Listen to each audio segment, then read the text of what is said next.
Are we live? Have you pressed it on the Facebook thing? Yeah. So I'm live to Facebook now. You're live to everyone. Hello everyone. We're, as you might see, pretty crap at this. So bear with us while we sort out Instagram and Facebook. There we go. Yeah? Yeah. Right. Just going to check with Fiona that we're okay. We're just going to check with the support team. That sounds really fancy. Fiona and Abby. Yeah, effectively they're just at home on the laptops, drinking along with us, so. Right. We are good to go. Are they live? They are, yes. Right, okay, well this is weird. If you just told me 6 months ago we'd be doing this in our house, No. would have laughed at you. So we are, welcome to our house. We are going to... Jen's petrified, by the way. I am petrified. Just trying to point that out. You've not reset the clock. We're going to run through 4 of our gins with 4 different tonics, talk to you a little bit about the brand. Hopefully you'll kind of go away from this knowing a little bit more about us, how it started. I think you're supposed to start with postal, weren't you? I am also going to come on to that. We are aware that we've had a handful of delivery issues over the last few days. All of the sets that were sent out should have been delivered on Thursday, and we've got a small number that haven't had them. So we are going to do another one of these in 2 weeks' time for anyone that unfortunately hasn't got their sets. So if that is you, we are really, really sorry. We've been on the phone, well, we've been trying to get an answer from the courier today. But yeah, it's... I think they're pretty busy at the moment. It's strange times at the moment. So yeah, we've got 4 gins to run through. We're going to try and make it quite light-hearted, I think. As much as we can. We're not going to talk about the massive elephant in the room as why we're doing our dining room, in our kitchen. But yeah, we're just going to go with it. Hopefully it's going to be a little bit of light-hearted entertainment. Ultimately, you're going to have 4 gin and tonics, so it's not that bad. Well, we also have people that are joining us that might have some of our gins at home but don't necessarily have the kit, so we can talk to you. You can still kind of join in, and we can talk to you about different tonics that you might have at home if you don't have these as well. So we'll go through... I think first and foremost... Let's get everyone a drink. Let's get everyone a drink. So that's what we're here to do. So what we're going to do is, obviously, if you're doing it in pairs, we've lined them up like this, so if you can see them. So the first gin is our signature. That's right. That 2 mediums. I'm very good at this. Which is the first gin we ever made, and we're doing that with the naturally light tonic. Jen's just checking on Instagram. So what we're going to do, we're going to divide it between the 2 glasses, and what we'd like you to do is try it straight first. Now I know this is sometimes a little bit hard for some people, and it shouldn't be offensive. What it does is it will just give you an ability to sort of taste and get the full sort of round flavour before you add tonic, so you know that the flavours you're getting from the gin and the flavours you're getting from the tonic. So, while you do this, I will say, for some people, you might not want 4 gin and tonics in an hour, and we get that, so go at your own pace. I guarantee everyone watching this is having all 4 of the gin and tonics. No, everyone. They're not setting one aside and going, I'll come back to that at 10 o'clock. Right. It's not happening. So, Thank you. Cheers. Cheers. So yeah, what all we're going to do here is have a little sip of it and just try it. So our signature recipe was the very first gin we ever came up with. This is the room where Manchester Gin started, and so it was actually the first 25,000 were actually distilled in this room that we're stood in now. So what you should get in terms of flavour profile when you try it, you should obviously get a lovely hit of juniper, because obviously that's the main ingredient in gin, but you should get a little citrus notes at the start, which is orange and lemon. In the middle part of the drink, you get like an earthy flavour, which is our locally inspired dandelion and burdock, which actually goes into all of our gins, and we'll come on to that a little bit later. And then you'll get a little bit of sweetness, which comes from almond and licorice. So for us, and when we talk about, when you're trying to sort of talk about different gins, and we feel you should go on a little bit of a journey. Jen's laughing at me here because I'm already starting to waffle. You should go on a little journey, so you shouldn't be one-dimensional. You should have it where you get juniper and then the citrus, and then you get that sort of medium part, and then you get a nice, long-lasting finish. And that, for me, is the test of a true gin and a quality gin. that you actually get taken on a little story. But I'm going to make some noise now because you need to get some ice on the go. I'm using a spoon and a salad bowl. You wouldn't think we do own a distillery, but that's all locked away. So in the times we're in, I would usually use my hands, but... I'm fine with you doing that. I live with you. I know, yeah. Do you want to talk through garnish? Ooh, garnish. So we have some fruit in the house. I think when we talk about... let's get some tonic in there first. Yeah, when we talk about our signature gin, Seb and I actually drink it differently. So I'm going to keep interrupting you. You are, I know. love this. All you're going to see is me really irritate Jen over the next hour. So when we talk about... everyone's palate is different. And effectively, that means that you're not going to like everything that we like. But we always say that it's important that with any garnish, that it's a personal preference. So like Jen was saying, that we don't have a signature serve for our signature gin. We've got two, because the two people that made it can't agree on how it tastes best. Everyone's palate's different, I think, and that's why we have different tonics.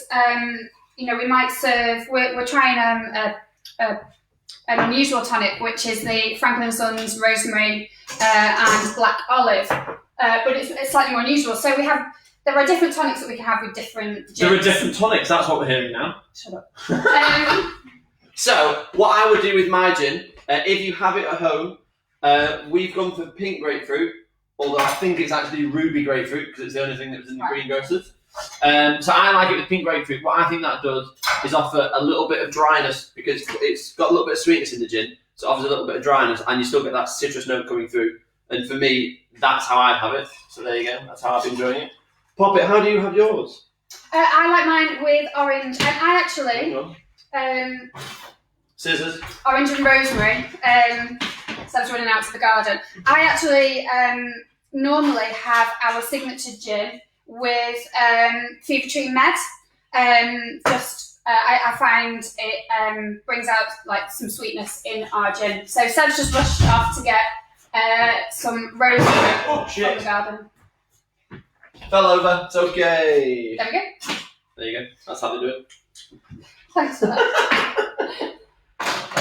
There we go. Was that not right? So there we go. So, cheers. I hope you've all managed to get your different garnishes. So if everyone's at home and you haven't got grapefruit, use a slice of lemon. Orange. You can have a slice of orange or a peel of orange. If you've got an apple, bang that in. Anything you want, really. If you like it, put it in your drink. We're all for experimenting, aren't we? I think also garnishes, we use garnishes to bring out notes in the gin and the tonics. So, we wouldn't necessarily put something like... I have a huge bugbear with people that put juniper as a garnish in a drink. Yeah. Because juniper's what goes in to make the gin taste amazing when you distill it. But ultimately, putting some juniperberries in your gin... Yeah. You can't smell it, and it doesn't diffuse and infuse through the drink, so it just gets in the way of drinking it, I think. You don't want a mouthful, they're not particularly nice to eat. You don't want a mouthful of juniper berries when you're trying to enjoy your gin, so that's our preference anyway. Yeah, but, throw some in if you really want to. So, as we're hopefully we've all got a drink now, so cheers. Cheers. Cheersing. I'll just put the lid back on. We're going to start telling you some stories about... Jen's got some bullet points made. She's much more prepared than I am. Stroke stressed, yeah. What would you like to talk about first, Tubbs, while we all enjoy this first gin and tonic? Well, I thought we could talk about how we came to start making gin. Yeah, okay. Start at the beginning. What a better place. So, is this time for the love story? Go for it. Amazing. So, if any of you have got a full-size bottle, which I hope you all have, you'll find on the back of every bottle that our love story adorns it. When we first started, Jen said, and I quote, when I said I always put the love story on the back of the bottle, we always did it because we were always prepared to fail. And I always said that, we look back in 10, 20, 30 years' time, we show our children this, or Nico this, that it'd be nice that even if it failed and nothing happened, that you'd be able to know that it was us because it had our love story in the back. Jen said, what did you say? No one would care. I think you said it a lot harsher than that. No one gives a fuck, I think you said. But anyway, so you're all going to have to hear the love story. So, and it's a really romantic story, and on the back of the bottle it's quite wistful, but I'll give you the actual thing that happened. So, it was 7 years ago.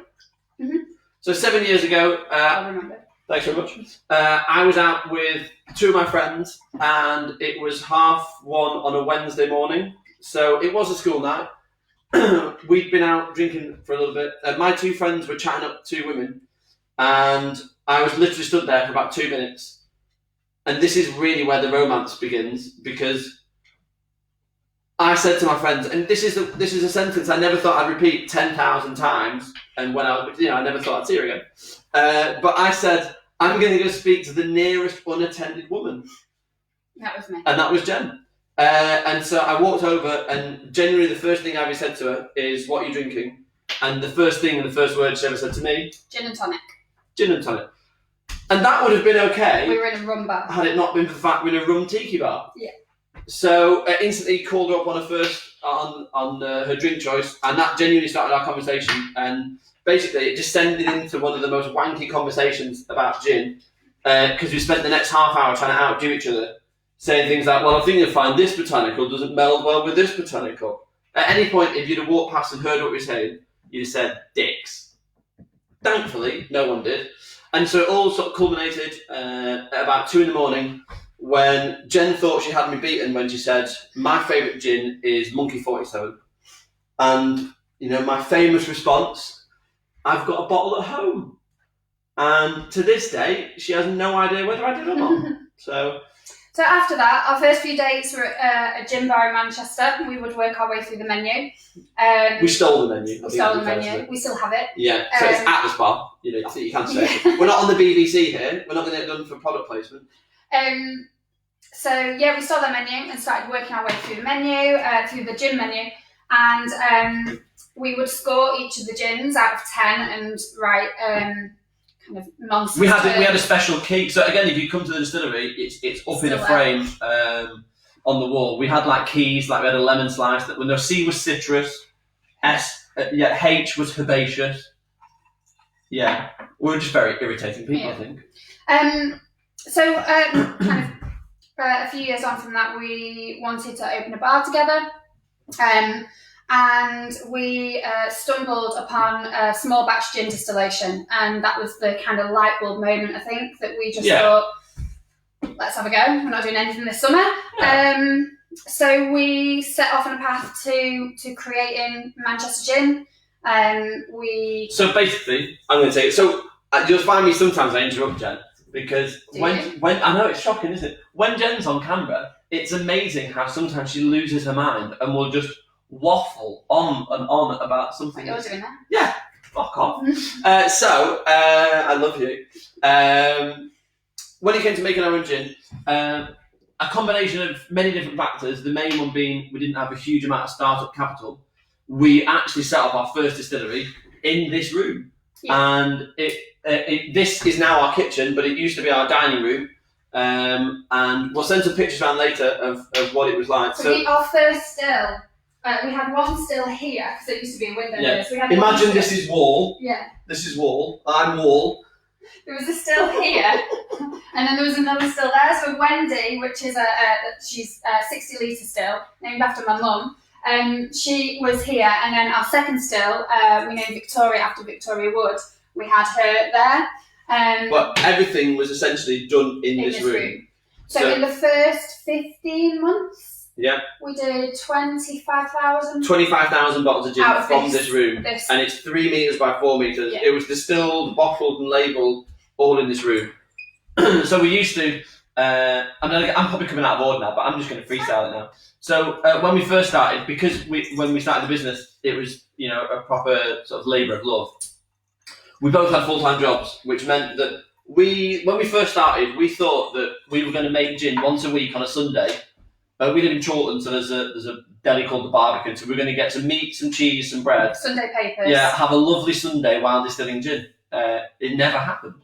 Because luckily, thanks to guys like you watching today, that it actually really took off sort of from day one, and we found ourselves having to go to work in our day jobs, and then at home, coming home at night, we'd put the still on at 7 o'clock at night. Yeah. We'd go to bed at 11. We'd get up at 2. We'd get up at 4. We'd get up at 6. Turn it off. Yeah, turn it off at 7. Then go to work. Then come home from work, clean the stills. Then start looking at bottling it, labelling it.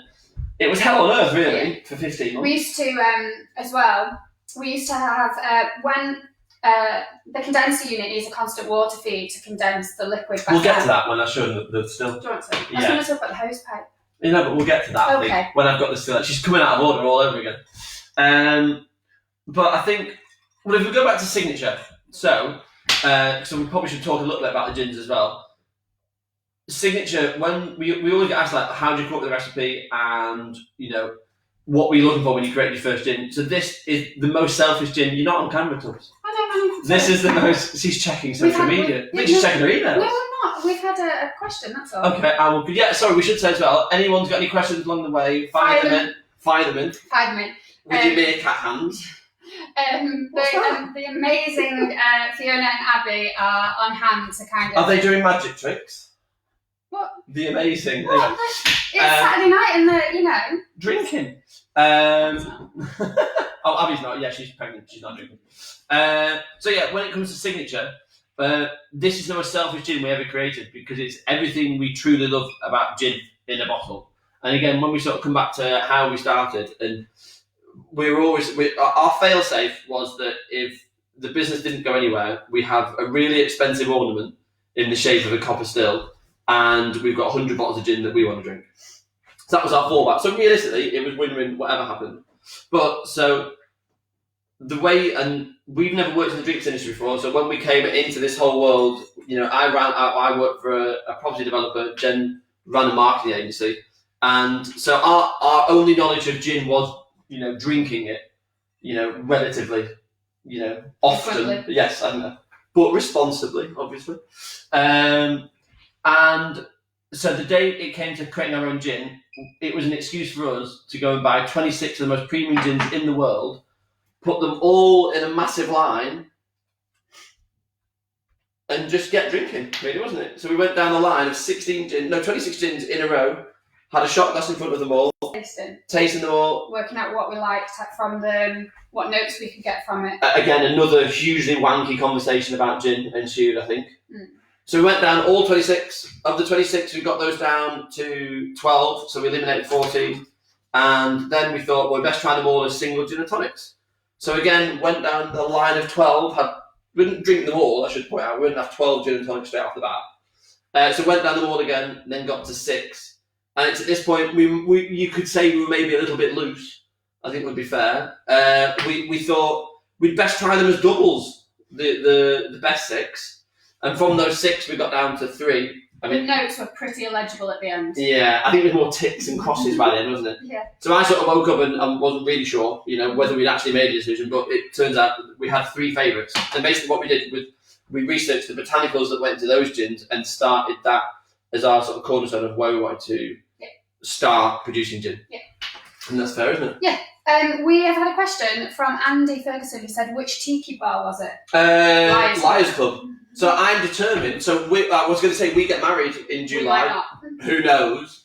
But we're getting married at Manchester Hall. We still want to, but obviously. Well, we'll see how lockdown goes. Everything's up in the air, isn't it?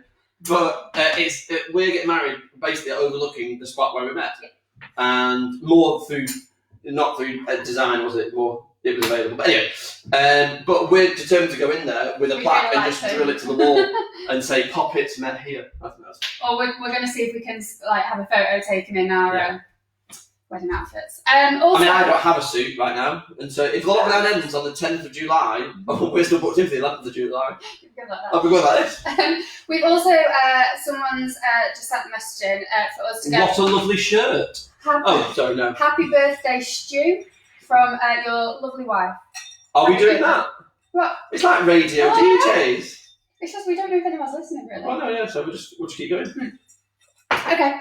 No, there was just two How's everyone getting on with the gin? I mean, the problem is I can't get any feedback here. I assume you're all enjoying it, or she's reading again. Yeah. Someone's asked, what's our favourite gin other than our own? Which is a good question. Monkey 47. Yeah. I like Tarquin's. Tarquin's is a great gin. The problem is, like, I don't think you can have a favourite of anything because it's weather dependent, it's time of year. So even when we start going through our gins as well, I think so many different gins have a time and a place. So this afternoon, when it was blazing sun in the garden, I was having a raspberry gin and lemon and Sicilian lemon tonic, and that's so. I think there's and nowadays I don't think you can have a favourite of anything. I mean, my rum shelf over there, and in that cupboard, there's probably about 12 or 14 different rums. So yeah, I think we're appreciative of all quality spirits. I think it's fair to say. Okay. We need to. Should we move on to the next one? Yes, let's. I'm hoping you've all finished your. Because I mean, let's face it, you're not talking. I assume just watching us drink. So it's a weird one. We're getting paid to drink right now, which is it's the dream job. Not getting paid. Oh, sorry, we're not getting paid. Brilliant. Right. So, we're going to move on to raspberry. Seb again, we're going to put it, try it in the glass. Put it in the glass, but shut up. Split it between the two, and again, if you want to try it straight, just a little bit, just so you can get the sort of flavour that we're talking about. And I'm going to let Jen talk through this one. Really? No, I'll do it. So this is our raspberry infused. So we actually launched this, and this is again, raspberry's our favourite fruit. Will you come on camera? Sorry. Raspberry is our favourite fruit. It is. And that's the reason we went with raspberry infused to start with. I mean, we originally launched raspberry in 2016, so December 2016, which is again, it was all still made in this glorious room. And it's some pretty, there was very few sort of flavoured gins at the time. But what we've tried to do with this gin, it's still predominantly gin. And if you want to get into the argument about what is the definition of gin, legally, the word is, well, there's two things. It has to be over 37.5%, and rather ambiguously, it has to be predominantly juniper berry. Yeah. But that's not by weight, by flavour, by setting, so it's a bit ambiguous. But with all of our gins, you will always get that hit of juniper berry because we are lovers of gin, and that is the crux and the cornerstone of what makes gin gin. So to not have the gin tasting like that. I've realised I've said gin about 28 times there. Gin. But it's just reminding me that some of my friends are watching this. Hi guys. They're having a sweepstake on how many times we say gin. Gin. So I don't know who's winning. If anyone said 10, they're out. Sorry guys. So when you try this, what you'll get is you'll still get the juniper, but you'll get a little bit of sweetness because we do add a little bit of sugar syrup. So this is technically what's called an Old Tom. The reason we add the sugar syrup is to just take the edge off the sharpness of the raspberry. But what you'll also get is a really floral note, that's the part of the raspberry. When you distill raspberry, you get the sort of floral notes that come through, and it's only when we macerate with the raspberries afterwards that you then get that sort of sweetness. So when you add some ice again, the salad bowl is not doing so well at keeping the ice cold. Garnish for this. So we definitely off camera again. Going to the fridge. Here's one I prepared earlier. Any berries are great. So I've got some raspberries. I've got some strawberries in the fridge. I've also got some blueberries. So yeah, when it comes to garnish on this one, to be fair, what we would usually do, but again, there's none in the supermarket. We would usually use frozen veg for this. Frozen veg, that's mental. Frozen summer berries. Yeah. Because when it's goes to it's cold, but when you freeze a berry, you actually break down the sort of cell walls, and so when it starts to melt, it actually infuses through the gin a lot better as well.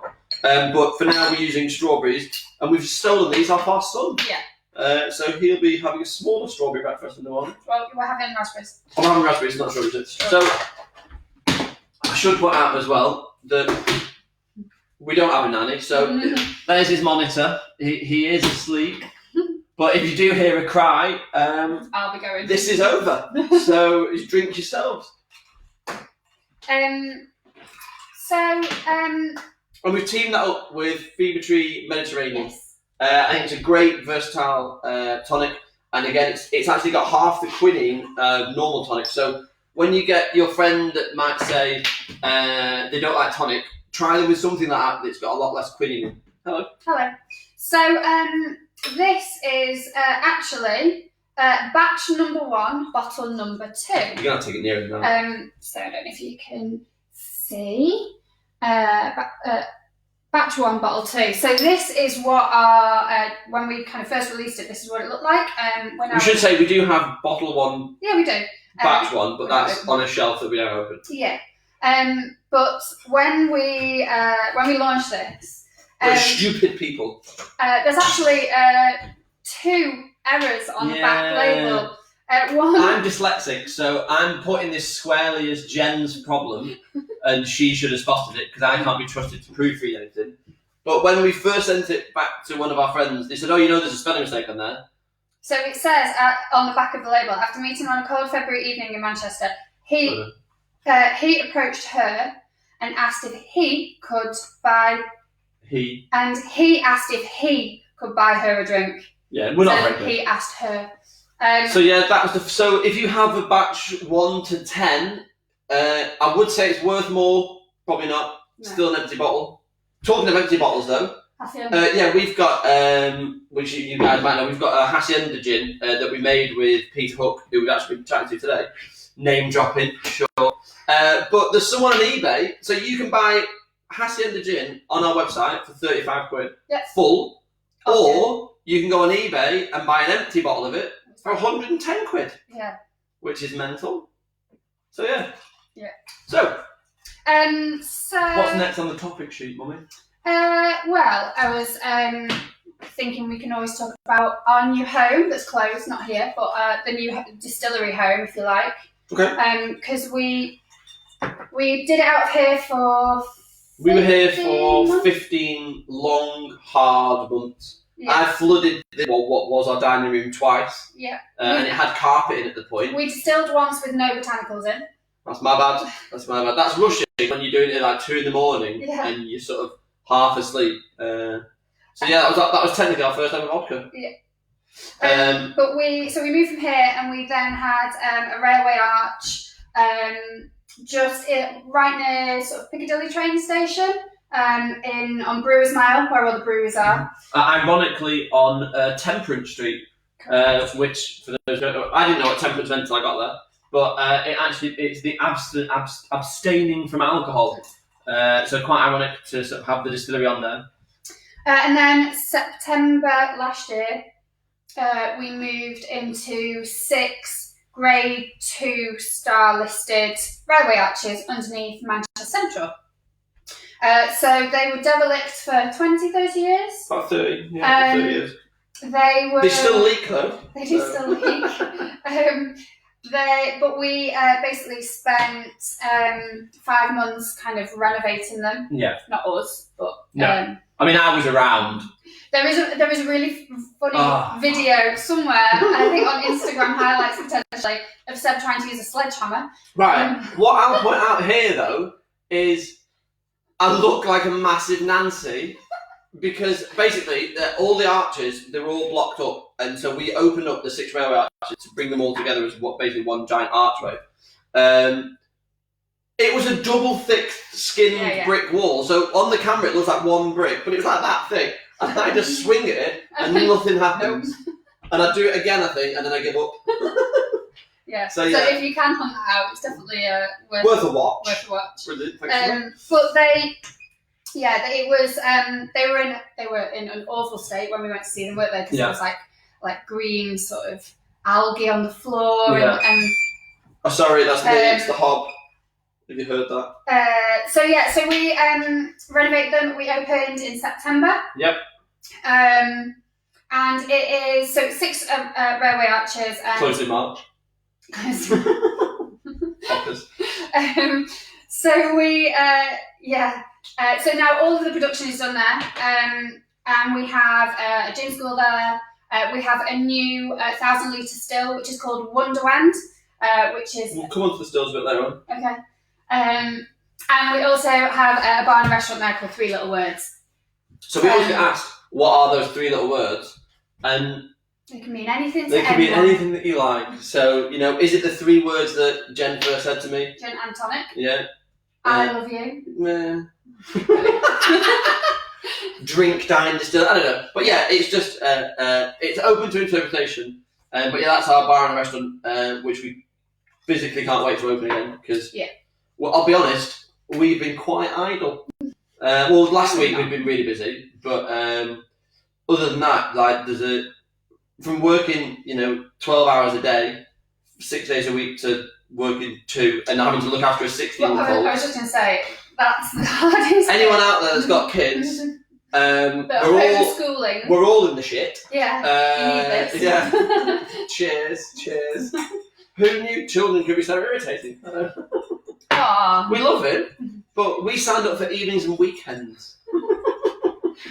He's great. I'm just going to check on some questions. She's going to go off camera again. So, what I might introduce the little still, mummy. Yeah, go for it. Yeah. So we figured that you guys, while you're drinking some gin, might actually want to know how the gin's actually made. So we've brought one of our little stills, and I'll put these here so sort of in shot. Is it on Instagram, right? Like that. So this is genuinely the still. Well, not the still, but this is the exact same size and type of still we used when we were developing the recipe in what was our kitchen, so the next room. These are also, and this is taken from our gin school, where you can make your own bottle of gin in the distillery. But what I love about gin making is this looks really primitive, but we've got 3 stills that are much larger that do the exact same thing as what these do, because the sort of the science and the I suppose chemistry behind distilling always remains the same. So effectively, what we do and how we make our gin is we would put in, for instance, in Wendy, our original still, we'd put 25 litres of pure alcohol, or 96% ethanol, or, other people might call it 96% vodka. So it might be a shock to some people that all gin starts as vodka. So we start off with 96% ethanol. We then dilute that down by half, so 48%. Good maths. And then we put all our botanicals in the pot. And so we do it as what's called the one-shot method. So all of the gin that you drink has all been fully distilled. And basically, it's a bit like making a stew. And so I always liken gin making to making a stew. And the difference between Gordon Ramsay could give you what he puts in his stew. The difference between a Michelin star stew and your grandma's stew, the only difference is balance and how you use and how you weigh the different botanicals or the ingredients. So we weigh everything to 2 decimal places, and it's took us 4 months to develop our original recipe, because through a lot of trial and error, some very ropey gin was made in the early days. Yep. But it was a full learning curve for us. So I could now give our recipe to you guys, and as long as you weighed it to 2 decimal places and you put it in this still, you would create the same gin that we create. And that's what I love about gin. It's in the same way, it's really simple once you have the recipe, once you have the equipment. But actually getting there is really complex. So yeah, I love that distilling. So basically, you put all the alcohol and the water in there with the botanicals. You then pop the head on, and basically what happens is you heat from the bottom. So our original heating plate, I think I can say this, can I? I don't know what you're going to say. Bon Chef. Yeah. So our original heating plate. So Wendy, who was our 68 still, was our first one. Her diameter base was 31 centimetres across. And I couldn't get a hot plate for love nor money that was wide enough to fit on, apart from one. And I found it on Amazon. It's a Von Chef crepe plate. Von Chef, chef spelled S-H-E-F. It was a Von Chef crepe plate, so it's used for making homemade crepes at home. It went for about 18 months, actually. Yeah, but if you think a crepe weighs about 30 grams, we put a still on there that weighed 20 kilos. And then we filled it with another 50 kilos. Did as well. So it had 70 kilos sat on a crepe machine and basically heat from the bottom. And it worked perfectly for 15 months. Yeah. But basically, when you heat up alcohol and water, alcohol has a lower boiling temperature. So alcohol boils at about 79 to 82, 83 degrees. And basically, you end up pumping up what was now called gin, because it's been infused with juniper, up through this, down into this pipe. And then if you look inside there, I don't know if I can get the angle right anywhere. So this is a coil in here, and that pipe there is effectively that pipe at the front. And so what comes out there is gin, albeit at about 78%, and you basically cool it down with water in this. But the principle of doing that is exactly how we do it on Wendy, Victoria, Emmeline, and how we also do it on, as Jen mentioned before, our newest 1,000-litre still, Wonderway. So yeah, that is, in short, very quickly, how you make gin. Yeah, someone said to talk a little bit more about sort of the botanicals. So we, in our signature gin, we... Go on. Name them. Go. 12. Juniper, coriander... So they're not me, I know. I'm thinking. Juniper, coriander... So... How many? So there should also be another sweepstake. How many times I can interrupt Jen? So the cornerstone of any gin, I don't know of a gin in the world that doesn't have juniper or coriander in. There isn't. Okay. I don't know of one. You were going to say Death's Door, but Death's Door is juniper, coriander, and fennel. Okay. So juniper, coriander, you always start with those. So Jen's got 10 to go to finish off with signature. Go. Orange, lemon. Yeah. Angelica. What's Angelica? It's so Angelica. So when distilling gin, typically you use either Angelica or orris root. They're both roots, but you use one or the other, and it acts as a fixative, which kind of like binds the flavours of the other botanicals to the alcohol. Yeah. So again, we always link things back to cooking. She's staring at me intently that you can't see. I love you. But imagine the Angelica or orris are effectively like egg when you're cooking. It binds everything together. Go. You had orange, lemon, Angelica. Savoury. Yeah. Dandelion. Yeah. Burdock. Almond. Grains Paradise. Licorice. Cassia. There you go.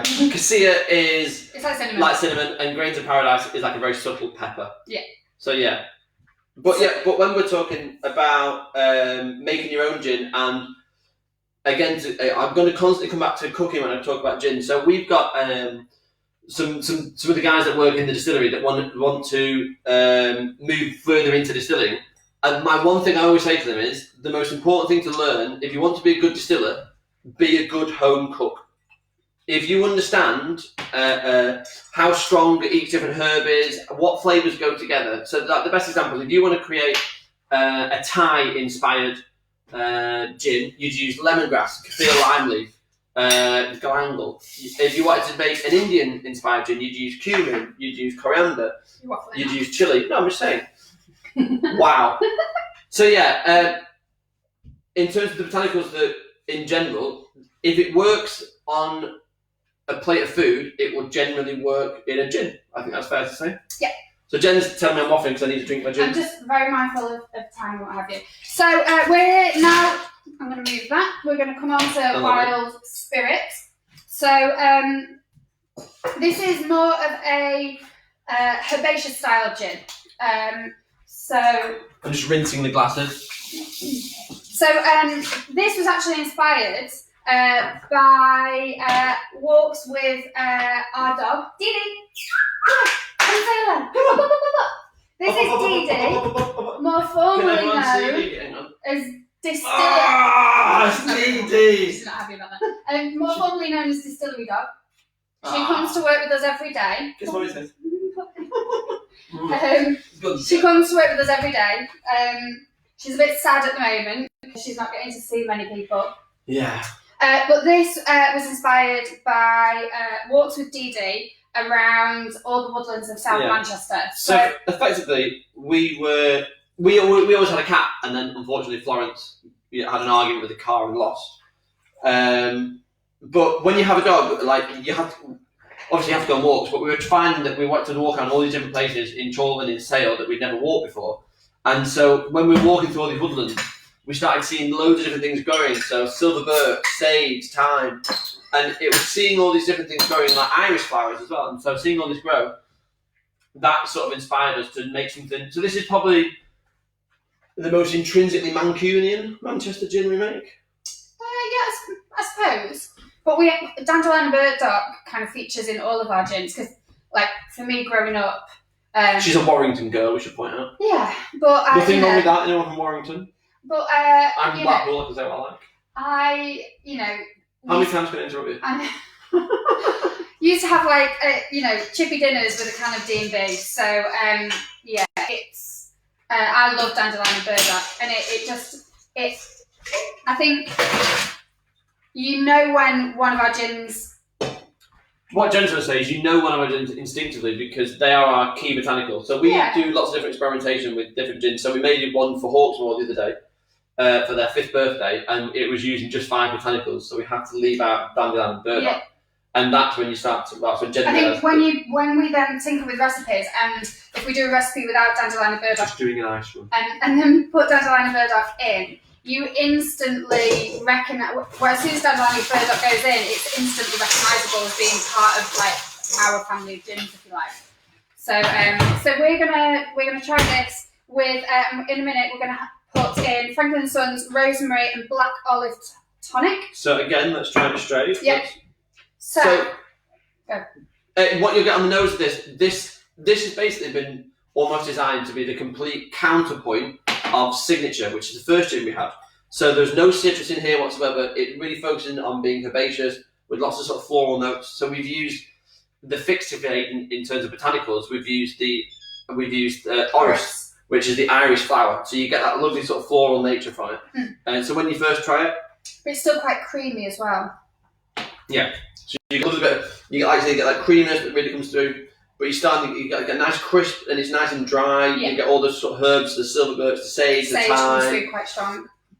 And yet, like I say, it's the complete opposite of where we've been before.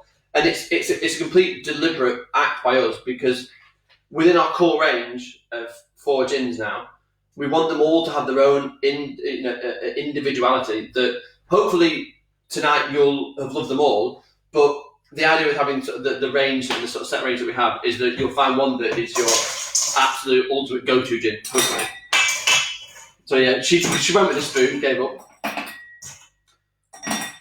So tonic choice or garnish? Blueberries. So again, I'll go get herbs. We would usually use blackberries in this, which goes sort of along the sort of foraging routes again. But anyone that owns children, and I use that term correctly, you always find you've got blueberries in the fridge. So blueberries will do for now, because we've not been shopping specifically for this, because stay home, stay safe. So I'm filibustering here while Jen goes and puts some herbs.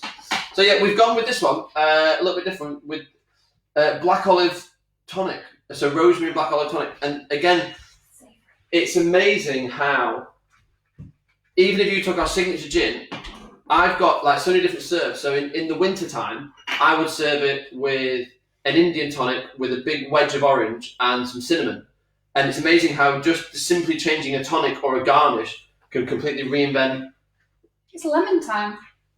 Not just normal time. I thought it was just time. Lemon time. There you go. We're using lemon time as a garnish apparently. But yeah, it's amazing what you can do with a different tonic, and they completely switch up the drink itself. And like I say, I have a different tonic for if it's 11 o'clock in the morning or if it's 6 o'clock at night. Yeah, I think it's reasonable. I think this works really well with an Indian tonic as well. So just a classic kind of Indian tonic goes. Yeah, I think goes really well with this. Yeah. So cheers. Cheers. Cheers. Cheers. Cheers. Cheers.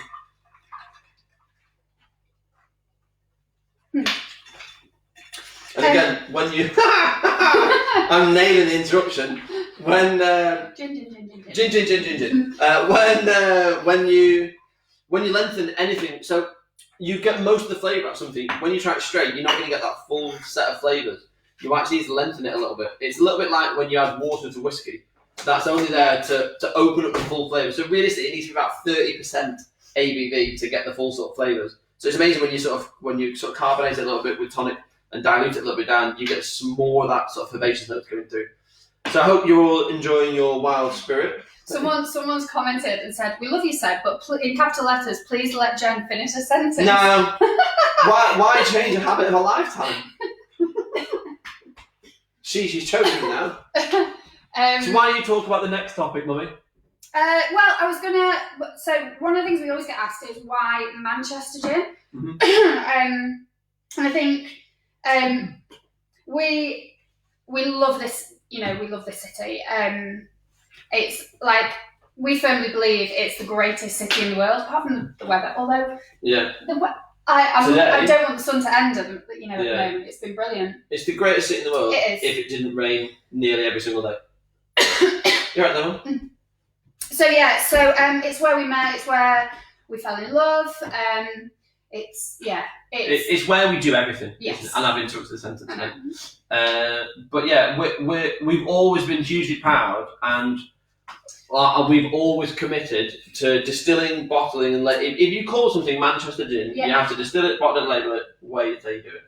And I think that's fair. Yeah, I think that's fair. And I think we're particularly proud of the city and like the industrial, heritage of the city. It's nice to. Yeah. Well, if you look, do you want to do it again? I can't help it.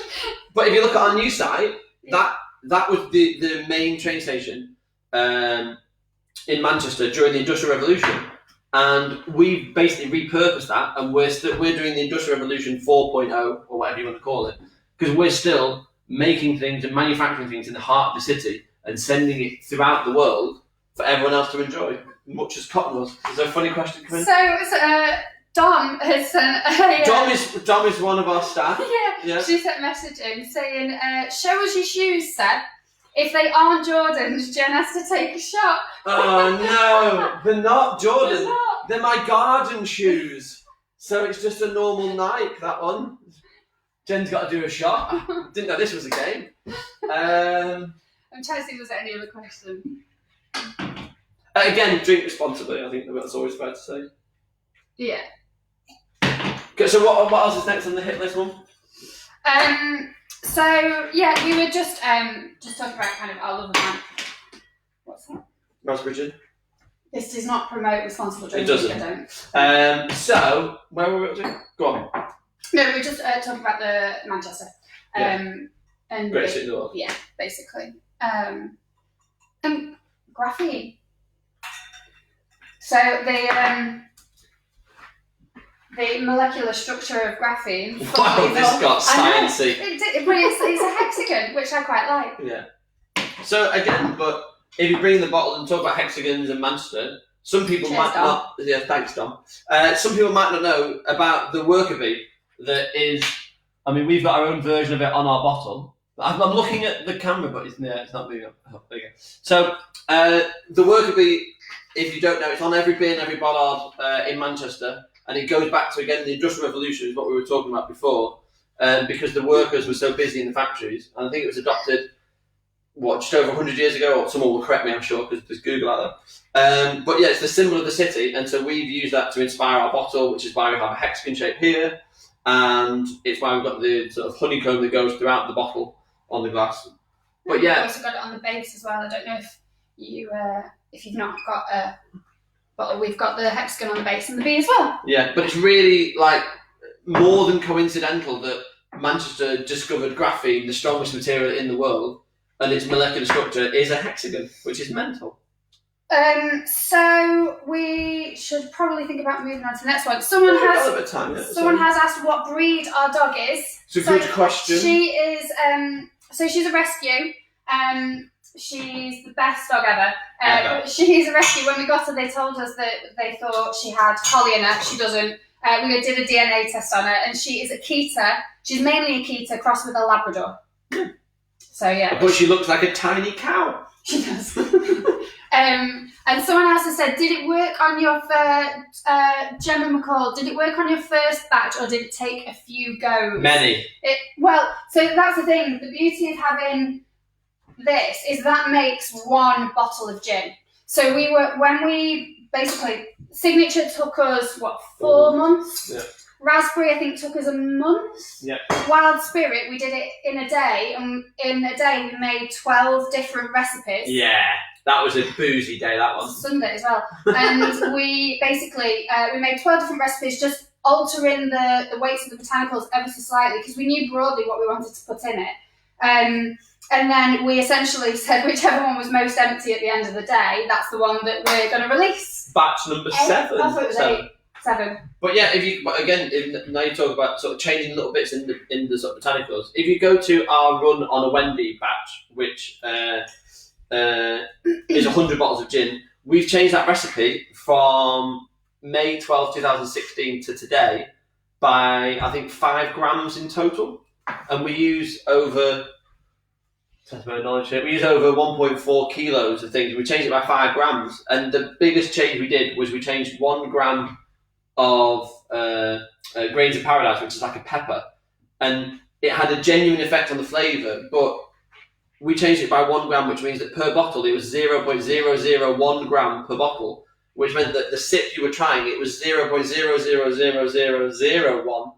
And that, yeah, right. But that's what's, oh, it depends how big your gulp is. Might just be 1. But that's what I still love about gin, and that's what I think makes it a real sort of art form, if I may. Callum has said, do you need a license to brew gin, or can you knock it up in the shed? You do need licenses. There are a number of different licenses that you have to have, and a rectifier's license. You have to have a rectifier's license. You have to have all your plants and basically all your machinery and your process approved as well by HMRC. Jen's saying this very straight faced because if HMRC are watching, it's not good to encourage people to do things that the HMRC do not like. Well, no, but also it's you know it's not easy. It's for safety. And I also don't let Seb anywhere near that side of things. So yeah, you need like rectifier's license. You need a license to kind of to buy alcohol as well. So you won't actually be able to buy the alcohol unless you have a license either. So yeah, they are pretty strict with it, to be fair. So yeah, and we probably need to move on to Blackberry because I'm mindful we said it'd be about an hour and we've got 1 more to go, and then there might be some more questions that we just want to filter through at the end. What's next on the sheet? That's mainly everything we were going to go through. Cool. Oh, so the other thing is we always get asked the best thing about working together.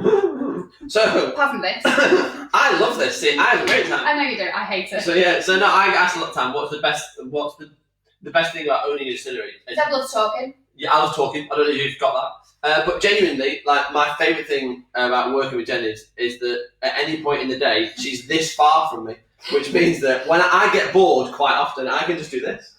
What you doing? All the team. What you doing? All the team. She hates it. Yeah. All the team, they do hear us like bicker, but mainly about pens. We do disagree.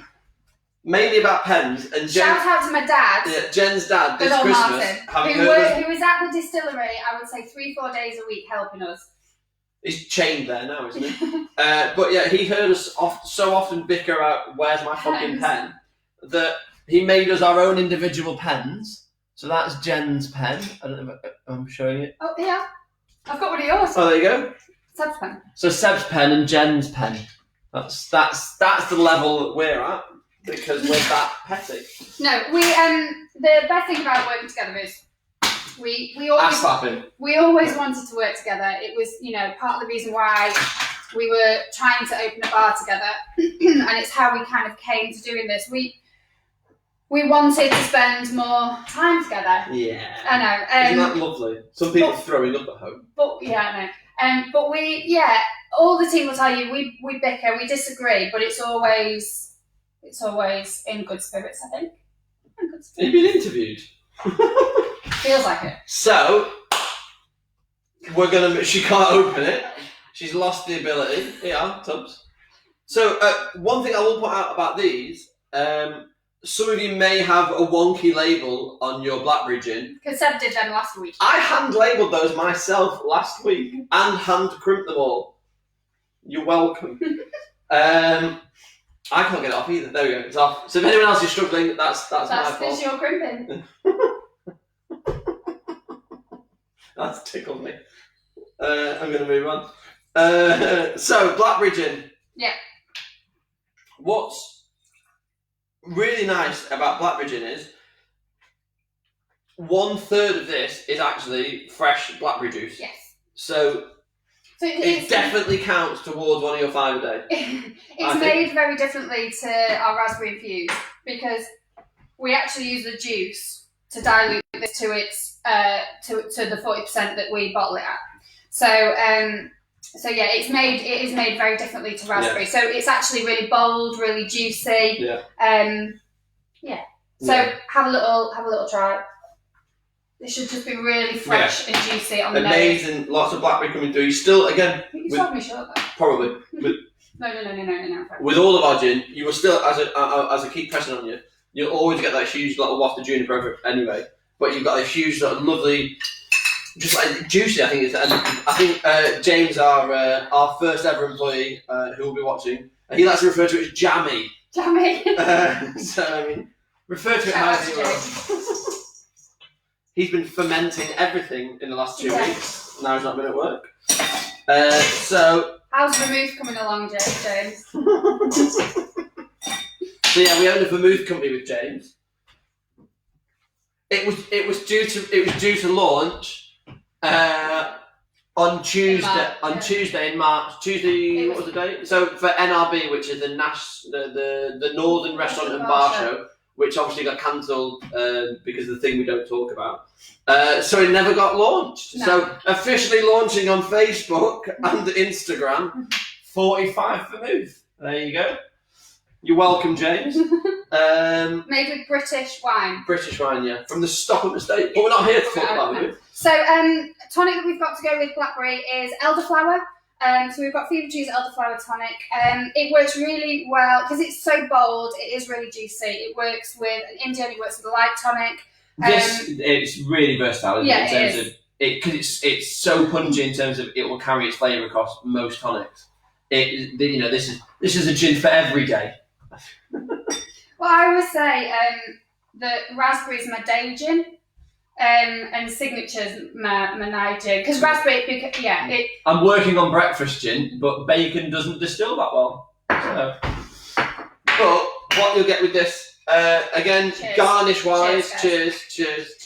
Again, fresh blackberries, which we don't have, so we're gonna go in with some blueberries, a couple of those. Give it a Jamie Oliver thing, mist, and then sod it. Chuck a strawberry in because we've got them. That is the life we lead right now. If you've got it, put it in. But what I love about blackberry gin with elderflower tonic is when you try it, it reminds me of a very Mancunian. Again, we're not the BBC. I can say it. It's like adult Vimto. I think it's fair to say. Yeah. I think it goes amazingly well with it. I think you've got a lovely bit of sweetness comes through, and yeah, that is proper adult pop. If you ask me. We've had a question, which is how many bottles of gin can we make in a day? So we could Wonderwend, which is our new big shiny still that you can actually see from the street. So yeah, if you walk past Watson Street, if you live in Manchester right now, if not, it's not an essential journey. But yeah, you can see the still from the street. Yeah. So she could make 2,000 bottles of gin a day. And then we've also got our 3 other stills that make 500, so 2,500 a day. We could do if we needed to. Yeah. Other question. Has Seb ever thought of doing stand-up? Oh my god, is that a real question? I'm not sure. I think someone knows it. So, it'll be one of my friends that said that, but I once did a little bit of stand-up, and during my illustrious stand-up career, I actually warmed up for Jack Whitehall. I was a warm-up act for Jack Whitehall. I was. What's the definition of a... So, we have this argument. If I could be asked, I'd go and find the poster. I say poster, A4 printout. He was testing material at the Frog and Bucket in Manchester, and it just happened I was on last, and he was on after me. So, technically, I warmed up the crowd for Jack Whitehall. Yeah. There you go. Don't go off camera, someone said, what's the optimum ratio of gin to tonic? Which Great is a question. very, very good question. If you are Fever Tree, I think it says it on the bottle, it's 3/4 tonic, 1/4 gin.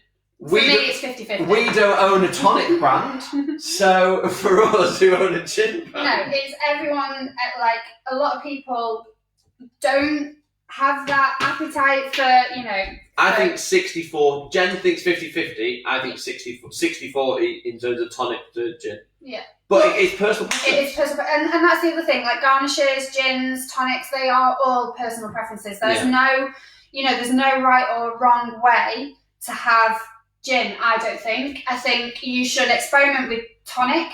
You experiment with your garnishes because everyone likes their drinks different. So I don't think there's a right or wrong answer for that. The way to serve, there was a restaurant a couple of years ago that was doing raspberry gin over ice cream. I've still not quite got on board with that one. But there's a couple of other shout outs. So Dickie Jones says shout out to Lindsay Stewart White as it's her birthday happy today. Birthday, Lindsay Stewart White. Happy birthday. Happy birthday.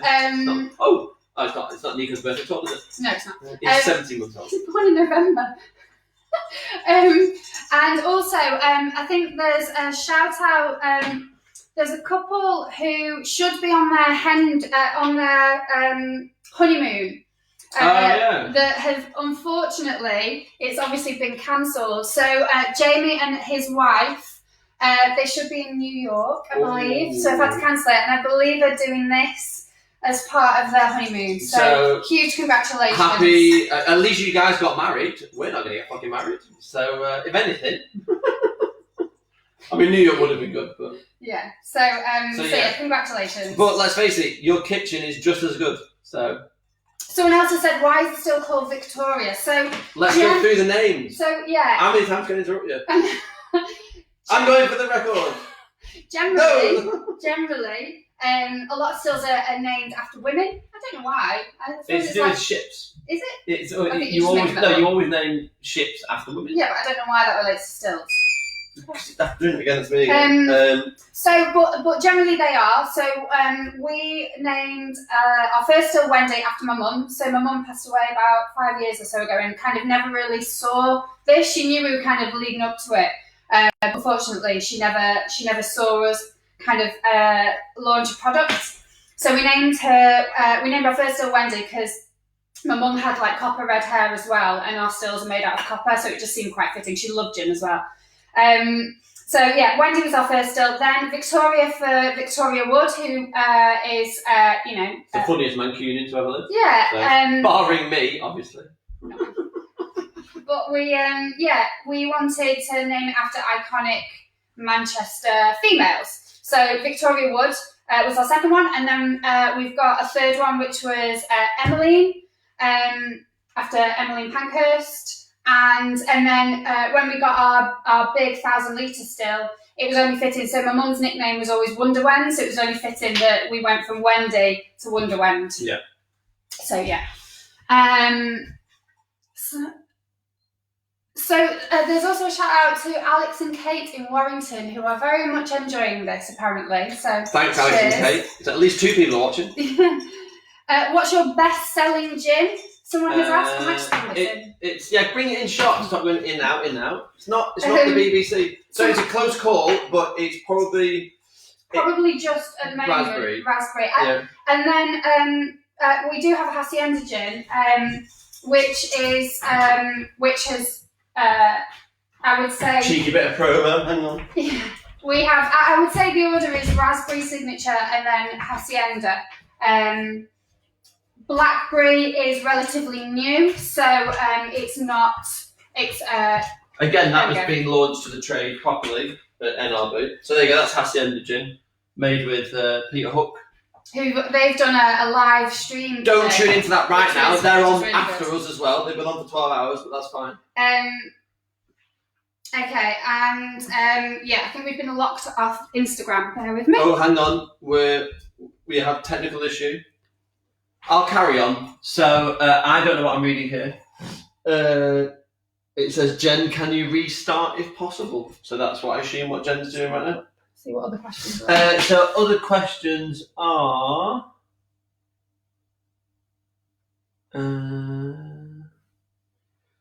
this is where dyslexia does not treat me well. There we go. We're back on Instagram. Sorry about that. I'm going to let Jen take over that. I can't be bothered with reading. Sorry about that. We got kicked off Instagram, so we hopefully are back live. If Abby's confirmed we are back. We are live.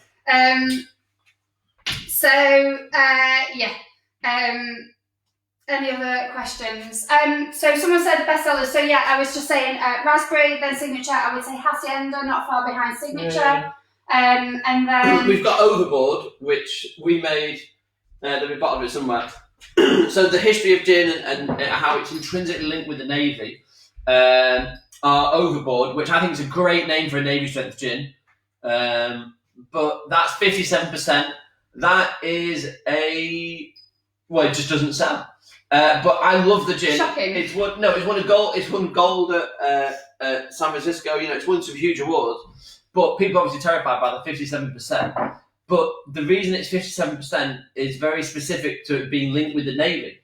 So when you have a Navy strength product, be it whiskey, be it rum, be it gin, it always has to be at 57% or higher. And this is because when they were going on boats, 200 years ago, they would take the spirit in barrels and they would store it next to gunpowder. And 57% is the lowest percentage ABV that, God forbid, if the barrel leaked and spilt the gin all over the gunpowder, that you could still ignite the gunpowder and effectively fire the cannon. So that's why, I need to slap you in the face there. I know you do. But that's why all Navy strength products are 57% or higher, because it's the percentage at which you can ignite gunpowder. So there you go. So Jamie, like I said, Jen, do you think Seb will let you say I do on your wedding day, or will he interrupt you? I might let you know. She barely wears her engagement ring. This is her second engagement ring because she lost her first one. Someone's asked about hand sanitizer as well. Oh yeah. We were asked last week where our railway arches are, we're directly underneath Manchester Central, which is where the new Nightingale Hospital is. So Manchester Central are actually our landlords, if you like. So they got in touch with us last week and asked us to... Well, they couldn't find any hand sanitizer, could they? To make hand sanitizer. So we are doing that. So we've done a small run in order to allow them to open. Next week we get delivery of a lot more kind of raw materials. Yeah, well, they accept patients on Monday, which is horrific. But what we have done is, because we've converted the production over to enable us to make hand sanitizer, we're not doing it to the public. So you guys, unfortunately, you can't buy it from us. No. But if you work in a frontline service and you're struggling to get hold of hand sanitizer, we're just trying to prioritise frontline services. So if you work in frontline services and you can't get hold of hand sanitizer, we're going to be selling it in bulk. And so if you email info@manchestergin.co.uk, we'll hope from next week we'll be able to start supplying, because we've already helped Christie's with their hand sanitizer and obviously the Nightingale now. But yeah, it's not. I mean, we're doing not for profit. We're not. Nope. But if anything, we'll lose money. But this isn't what we do as a business. But we have the equipment to go and do it, and so it would. In 50 years' time, when you look back, you don't want to be. You don't have so we are doing it, but it's only for frontline services. We are prioritising frontline services at the moment. So yeah, and I think that is. We are about 10 minutes over, so I hope we've not bored you. But I think for now, I've not got any more questions coming through. Oh, one favourite food to eat with gin. Ooh, it's a great question. See, well, when we interview people, we have set questions that we ask people at interviews. So it doesn't matter whether you're an apprentice or whether you are a sales director. Manager. So I have like 4 or 5 set questions that I ask everyone, and one of them is favourite cuisine, and then favourite dish within that cuisine. I still don't know whether I prefer Spanish or Italian food as a go-to. If you could only eat one thing, Spanish or Italian, you're going to lose. Well, you love pizza, but you couldn't live without pasta. You couldn't live without pizza. But that was not the question. The question was favourite food to eat with gin. All of it. Yeah. There's not a bad thing. I think it's favourite gin to eat with food. Yeah, there'll be a gin that goes with every dish in the world. I'm convinced of it. Just fine. Someone said favourite bar in Blackpool. Well, when I was 17, 18... No, Syndicate's gone. I think it's been demolished. So, Flares, that was really good. It had a light dance floor, so what's not to like? I've not been out in Blackpool for, 10, 15 years, so... But yeah, I assume Flares is still there. So yeah, there's no more questions that I can see at the moment. I hope it's just been alright. I just hope it's been a little little bit of light relief from, you know, be it The thing we don't talk about. the thing we don't want, you know, or just boredom, or Yeah. kids, or you know, They are little shits. whatever that might be. I think you'll find Jen's smiling more than ever now because she's made it to the end. You've made it to the end. We've had another question. Did Carol Baskin kill her husband? Definitely. She definitely killed her husband. If you've not watched Tiger King, whatever it is, watch it. It's really sad because it is a lot about animal cruelty, but when you get past the first episode and ignore the last, it is mental. Yeah, I think it's a bit heartbreaking. But she definitely killed her husband. Definitely. Shout out to Bridget, who said best tune to drink gin to. Gin and juice. I knew you were going to say that. All day. I knew you were going to say Sipping that. on gin and juice. Yeah. So I helped a friend make. My best friend lives in the British Virgin Islands, and I flew out to the BVI. It's a tough job, I know. And I set him up with his own distillery. I was pregnant. Yeah, I know. There was another pandemic going around then as well. Zika, which is why you couldn't come. But so I set him up with his own distillery in the British Virgin Islands, and I know for a fact that they supplied Dr. Dre's yacht when he went there for the New Year. So Dr. Dre has been sipping on my gin and juice. So there you go. There's an exclusive for you. Right. Are we done? I think we're done. So, There's no more. It's been amazing, guys. I hope it's been alright. Yeah. I hope it's been a bit entertaining. And for my friends that are doing a sweepstake, gin, and we're joining them after this for our weekly quiz, which we'll all be logging into Zoom on that. So, guys, enjoy. Stay safe. Stay home, stay safe. It's been amazing. Thank you. Check it out.